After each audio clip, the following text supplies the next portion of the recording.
What up? Hey Transtastic, it's Sunday and this week we're talking about dysphoria. You know, I always feel like I say that, oh, I just talked about this, but I really do feel like I just talked about it. Wow, look at the lights in my glasses. Oh my god. I really do feel like I just talked about this, so I'm gonna try not to say what I said in my last video. And I do want to apologize for getting a sub last week. I had a rough week, so to say the least. So I'm back though, and better than ever. So dysphoria. First of all, I'm just gonna throw out a kind of rough example, I guess, or parallel that maybe cis people might experience, because if there's cis people who are watching this channel, I want you to understand how I feel when I have dysphoria. So just like there's a lot of pressure in the media and society, in America at least, you know, about one way to be a man or a certain set of traits that you need to have to be a man, there's also similar pressure on women, to cis and trans, to be this thin ideal. And oftentimes, because of these pressures that are put on women to be the certain body type, they feel dysphoric. And they can feel dysphoric about their weight or their size or their body in general, or, you know, it's like, for me, dysphoria is like just this depression. It's just this need to feel like my body should be, or I want it to be, another way, and it's not. And it's like that moment, you know, when you realize it's like that it's not, and what do I need to do to get it there? So I know a lot of cis women, at least, experience this, and I know that a lot of cis men experience this with their bodies not being muscular enough, or not being big enough, or not being tall enough, and I experience all of these things as a trans person as well, but that's just kind of a rough comparison of how I feel when I'm dysphoric, so cis people might be able to relate to that.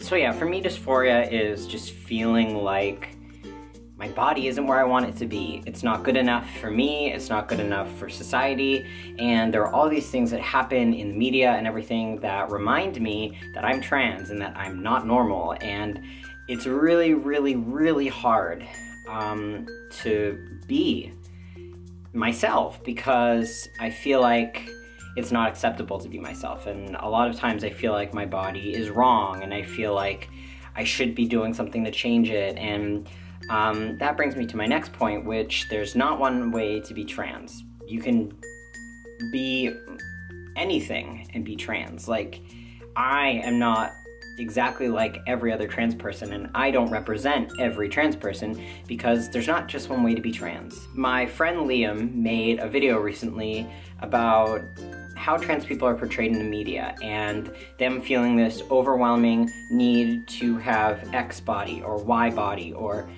you know, whatever, how it's portrayed in the media. It's like the narratives are all the same. All trans men feel inadequate, they hate their chest, they hate what they have going on down there, and their biggest want and dream in life is to have this fully functioning cis male penis, and to have top surgery, and to be on hormones, and to have this deep voice, and to have a beard. And that's like the narrative that's portrayed in the media, and that they're not gonna feel normal until they get all of these things. Same with trans women with other surgeries, and the opposite of a beard and a deep voice and everything like that, but that's not true, and we should work to take steps to spread the message that that's not true. That's the trans narrative that the media is putting out, that you have to hate your body to be trans, and that's like the #1 qualifying factor, and if you don't hate your body, then you're not trans enough. And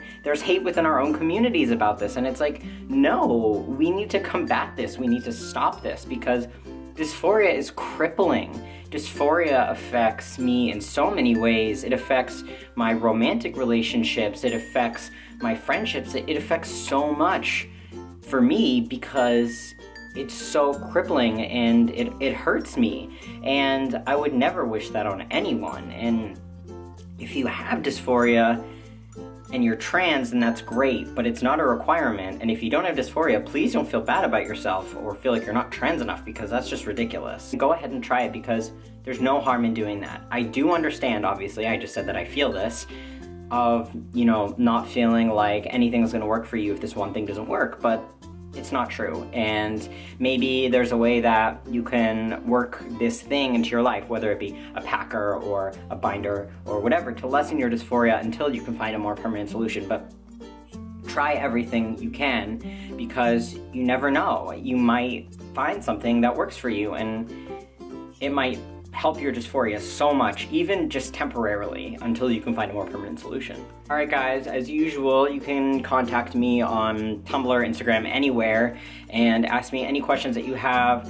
If you want to talk to me about your dysphoria, please know that you're not alone. I experienced dysphoria so much in my life, and it's gotten so much better over the course of, you know, the last, I don't know, 4 years that I've been transitioning or so.